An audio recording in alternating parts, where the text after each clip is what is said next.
The deep divide over oil and gas drilling in North Metro neighborhoods has not only played out in dramatic, late-night city council meetings but now fuels local political races to the tune of hundreds of thousands of dollars in campaign contributions.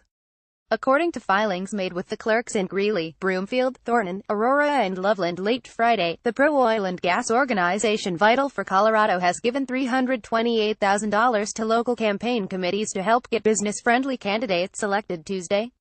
While organizations representing the other side of the energy extraction debate haven't sat out the fight at the local level, they haven't been able to match the financial muscle of Vital for Colorado, which describes itself as a coalition of state business leaders focused on energy policy.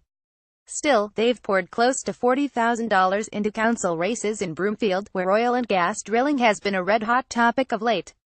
The Sierra Club alone contributed $35,000 to the anti-fracking group Citizens for a Safe and Healthy Broomfield, according to Friday's filings. In Aurora, Conservation Colorado Grassroots Action has amassed $11,500 in contributions, while anti-drilling group Citizens for a Safe and Healthy Thornton has put tens of thousands of dollars into an effort to defeat Councilwoman Jan Coleman and get Susie Brundage elected in her place. The money will follow the battle lines, and increasingly the battle lines are in front of city councils and mayors instead of just the governor and the state legislature, said Eric Sonderman, an independent political analyst.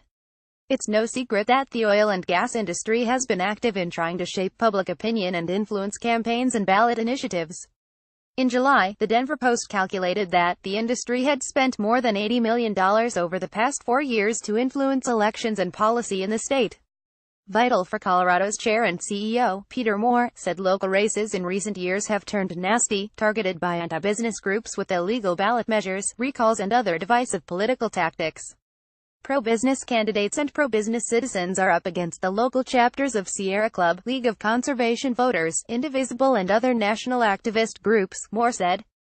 Colorado's business community takes local government very seriously, and when fringe anti-business groups interfere in local elections, we have no choice but to respond. And respond it has in this election cycle, with $125,000 in contributions to expenditure committees in Aurora, $100,000 in Greeley, $75,000 in Thornton, $18,000 in Loveland and $10,000 in Broomfield. The organization has also weighed in heavily in a related battle over Question 301, a proposed amendment to Broomfield's Home Rule Charter that would require protection of health, safety and the environment as preconditions for oil and gas drilling in the city. Vital for Colorado has given $190,000 to an issue committee opposed to the measure. Teresa Conley, advocacy director for Conservation Colorado, said the oil and gas debate is one that Coloradans care about and will continue to do so as long as wells continue to be drilled close to where people live and play. Until this year, Conley said, Conservation Colorado hadn't been politically involved much at the hyper-local level. But that has changed as increasingly vocal residents across Denver's northern suburbs demand that limits be placed on oil and gas operations near their homes.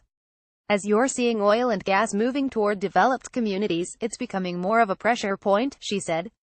In Thornton, that flashpoint has become the Ward IV race for city council, where Citizens for a Safe and Healthy Thornton has put thousands of dollars toward defeating Coleman, who was threatened with a recall election last year. Many of her opponents said her job as an engineer for Noble Energy was a conflict of interest with her duties as a councilwoman.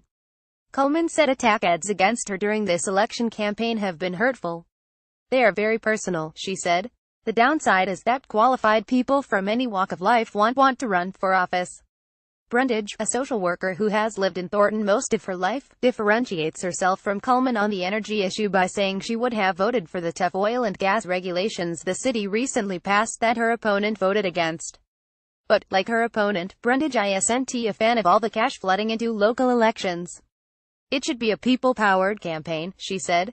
Sonderman said the money isn't going away anytime soon. In fact, he said, 2017 could well be a precursor for what might come next year, when the race for governor comes into view and state candidates try to change the political balance in both chambers at the state capitol. It's going to be all hands on deck, he said, and all checkbooks on deck.